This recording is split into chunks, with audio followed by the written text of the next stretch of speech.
In this episode, we speak with Snehal Antani, the CEO and co-founder of Horizon3.ai, a cybersecurity company that pioneered the use of AI to autonomously conduct penetration testing. In 2019, Snehal and his team began with a mission to help companies find and fix attack vectors before criminals can exploit them. By using the attacker's perspective, Horizon3.ai helps enterprises prioritize defensive efforts. Before founding the company, Snehal served as the first Chief Technology Officer for Joint Special Operations Command. Before that, he was the CTO and SVP at Splunk, held multiple CIO roles at GE Capital, and was a software engineer at IBM. I am your host, RJ Lumba.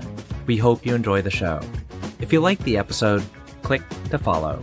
RJ Lumba is the Executive Chairman of Market Insight Media and the Managing Partner of GrowthCap.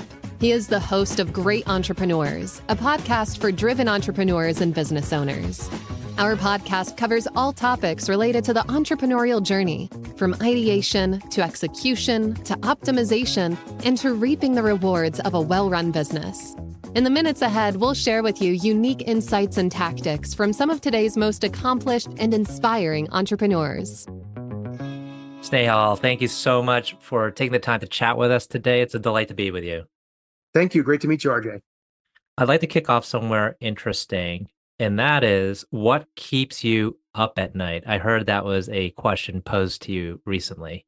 Yeah, there are a number of things as a CEO that keep you up at night. I'll double click on one of them for a moment, which is complacency. So when you think about the difference between a startup and a really large company, frugality helps drive innovation, right, to some degree. It keeps you focused. Well, the bigger you get, the easier it is to start losing that focus and getting comfortable. And so I've always worried that the moment you become complacent in any way, you feel you've got the best product, you're just going to win every time, or you've got the best go-to-market or the best brand. The moment you have the slightest bit of complacency, you're starting your path downward. And so for me, it's maintaining that urgency and conviction to win, not only for me and my direct team, but for the entire company. How do I make sure that everyone has that urgency and conviction to win and not feel complacent that, hey, we're good, we're the best, or whatever else? Because that urgency and conviction is what makes sure that we're always looking over our shoulders. We're always demanding excellence of ourselves and our people. And in any conversation, it's all about talking to that customer or prospect, letting our results do the talking, turning them into a radical champion, and using that radical champion to advocate how awesome we are. And that only works if you continue to demand excellence of yourself and your team. Mm-hmm.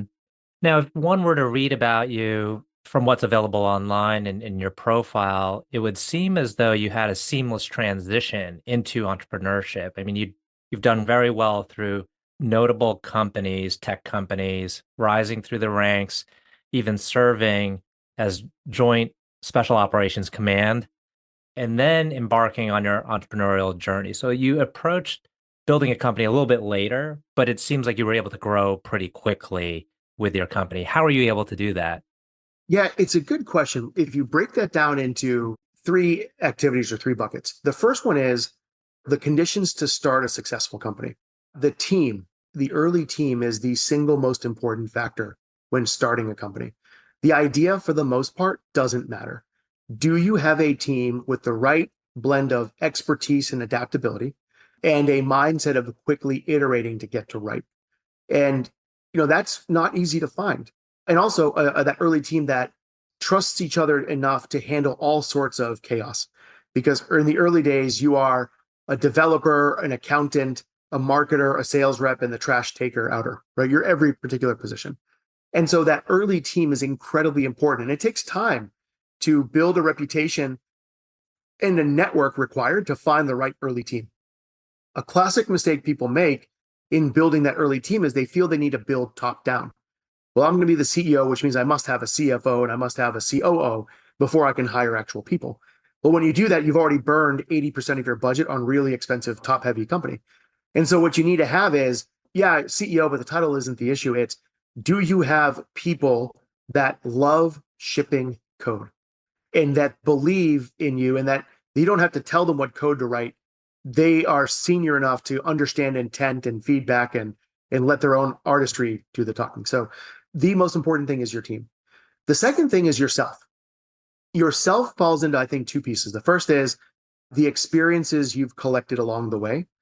For me, from my time in junior high through college to present, I'd always dreamed and hoped and kind of planned my career around founding a company. But what I did was every job I took was a Lego block that I felt was required to be able to start that company. So early on, it was, I have an undergraduate computer science from Purdue. It's go build my technical credibility. Go learn how to write code, go learn how to build product, go learn the ups and downs and the ins and outs and the challenges and whatever else in building that technical depth and breadth. And that's what I focused on at IBM. So at IBM, I was a middleware guy, worked on the mainframe. People thought I was crazy because who cares about the mainframes anymore? But the difference between those that say cloud and those that say mainframe is the year they were born. And so I actually had a great preview of the future of what was going to happen in the market. And then I learned product management. It was a lateral move for a pay cut. I knew I needed to learn how to do product management if I wanted to run a company. And then I was a CIO at GE Capital. I had to learn how to run organizations at scale. That's what I cared about.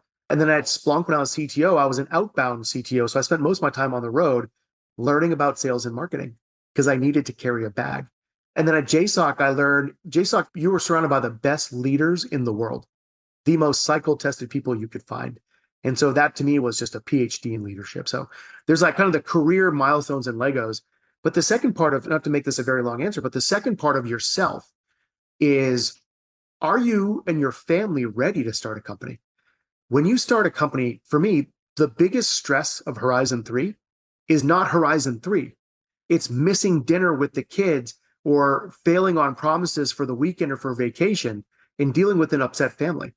My family stress is the biggest contributor to my work stress because when my family life isn't sorted, work becomes tougher. And if you are going to start a company, you have to recognize it's a family decision. It's not just your decision. Now, I'm a little bit older. I've got kids 9, 5, and 3. When I started Horizon 3, I only had, I think, 2 kids at the time, and both were very small. That's a hell of a decision to make. And it was, my wife had to be 1,000% on board. So making sure you're right before you start the company. And even financially, luckily, I don't have to work, but I was able to create a financial position where I could take a gamble and start and not worry about putting food on the table or sending kids to school or whatever else I had to go off and do. So I'll pause there and talk about kind of the actual methodology, but does that make sense when I talk about the team, your own career experiences and your own stressors and making sure that it's a family decision? That makes sense to you? Yeah, no, that's great. Let's switch over. We'll come back to the journey of the entrepreneur, but let's talk about the idea that you had. You said the team was more important than the idea, but you did have a good idea, and it's hitting on 2 areas, cybersecurity and AI, that are highly prevalent in the tech world. How did you come up with the idea, and what do your solutions do for its clients? So when you think about an idea for a startup, there are a couple of different approaches entrepreneurs take. The first approach is high conviction on a passion project. I have high conviction to transform nursing through a nursing co-pilot because I just spent 2 months in the hospital with a sick family member and what I saw was completely broken. I'm going to go after that. You don't even care if there's money to be made. You don't know if there's a budget. You have a passion to go after a particular problem.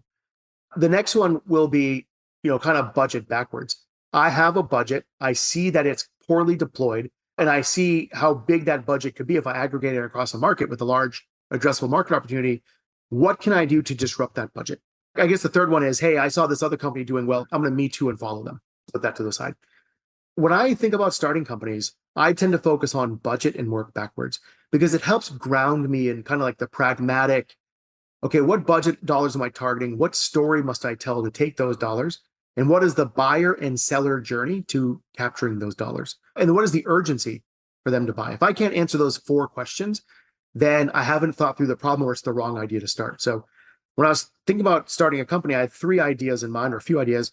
One of them was in 2018, I believe that we're going to have a variety of different types of drones, quadcopters, fixed wing aircraft, ground vehicles, so on and so forth. And each drone is going to have a special purpose. And what I need to do is orchestrate these things together to solve a problem. So think of like Amazon drone services. Swipe a credit card, tell you're a vintner in Napa, say that you want to increase grape yield. And sure enough, a fixed wing drone gets dispatched to do surveying. quadcopters drop sensors and so on and so forth. Super cool idea. But being early is the same as being wrong. And as I double clicked on that, there is no well-defined budget. There aren't enough diversity of drones. And I'd have to really preach to show why this is a problem. Great idea on paper, couldn't answer that budget, stories, and so on type methodology. Pen testing is a mostly labor problem. There's a huge talent shortage. There's only 20,000 ethical hackers in the world that have the base important certification. It takes 10 years to become a senior penetration tester. And so you've got severely constrained supply. You have significant demand due to increase in cyber attacks, increase in regulatory compliance, and so on. And so you have this huge supply-demand imbalance that can only be alleviated through a force multiplier, which could be AI. Never been done before, but now I saw a recession-proof budget fulfilled by mediocre consultants. And the leap was, could I build a solution whose competitor is mediocre consultants that could get better over time and scale and so on? And that became the leap of faith. And then we kind of went through the methodology to do that. So kind of the net of it is, if you're pursuing a passion, that's amazing. But if you can't connect that to a budget you're targeting and a story you need to tell to take that budget, you're in a high risk scenario. And high conviction, high risk. I tended to be a little bit more pragmatic in the idea to pursue. And how long did you go before you raised outside money? So a piece of advice I got from a founder friend was, starting companies is already stressful. If you bootstrap the company, then that's great, except in a heavy R&D type idea, you just can't afford it. So you might as well go to venture capital early. For Horizon 3, for instance, I think we've spent somewhere between $50 and $100 million in research and development over 4 years. It is a super hard problem to build. And so you have to have venture capitalists. And so knowing that this is going to be a big R&D expenditure, we had a basic prototype going in July 2019, a couple of weeks of throwing together a simple prototype just to prove the concept. And then I started pitching seed investors from August through November. I did 50 or more different VC firms, multiple meetings per firm. And then we got our term sheets, and then we raised a $3.5 million seed round. And that $3.5 million covered 18 months of payroll for 10 people, 9 engineers and 1 overhead person, which was me, the CEO, and go. And then after that, we ended up raising 80 million in total over 4 years because it's a heavy R&D endeavor. There's an interesting debate in founders, which is, do you bootstrap or you go to VCs? And it really comes down to, hey, if this is a really hard product to build, you bootstrap it with a couple $100,000 of your own money, that ain't going to make a dent. Mm-hmm. If you're going to do it, you've got to go heavy R&D, then you've got to raise venture capital. That's just the only way to do it. The way you've approached your whole career and the building blocks philosophy to get to the entrepreneurship stage is very logical and well thought out. You seem to be very good at execution as well. What has surprised you the most about being an entrepreneur, like something maybe you had not anticipated? But people are by far the hardest part of being an entrepreneur. And hiring. Now, this was especially a challenge in COVID. It's one thing to interview a person in person. You bring them on site, you get to meet them, you see their quirks, you see their ability to whiteboard and carry a conversation, you get a sense of their personality, you get a sense of their conviction and urgency. And it is so difficult to gauge that through a Zoom-based interview or even an assignment that you give them. And it's even harder now because everyone's resumes all kind of read the same because they all use ChatGPT, right, as an example.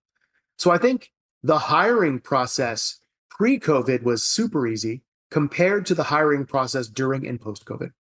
I think we're starting to get, as an industry, back to normal on how you do interviews, but interviewing and selecting talent was really hard. The next part was onboarding that talent and maintaining a culture in a remote company. I never wanted and thought I would run a remote company, but at the end of this year, we'll have 170 employees across 35 states and 6 countries, all remote. And Slack has become the company office. And the issue with Slack is, I think 80% of our conversations in Slack are direct messaging, which means that you have all of these Slack tribes that have emerged. It's super hard to maintain cohesive culture.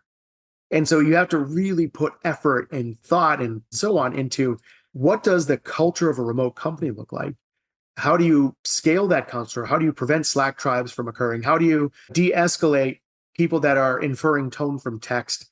All these things I never thought I had to deal with because we're a remote company in a post-COVID era. And I think that was the biggest surprise.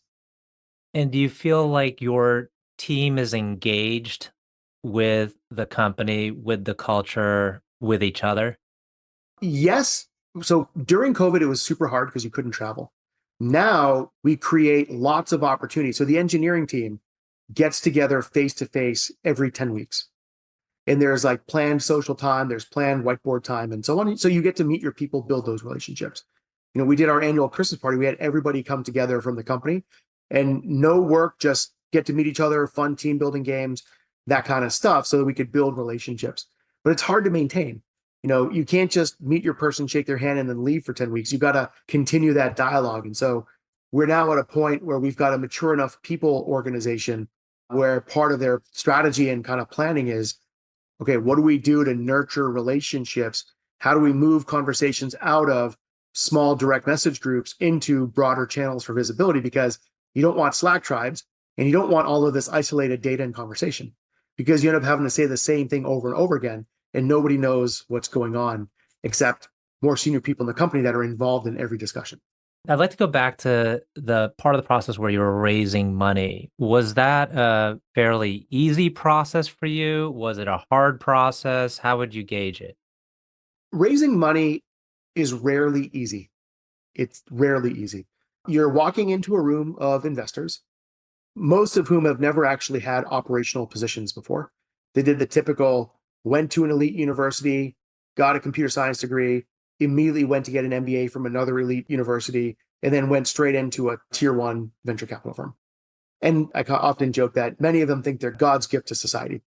So you're walking into a group of people that think they know the market better than you do, that have no operational experience, but have a strong opinion on how you should run your company.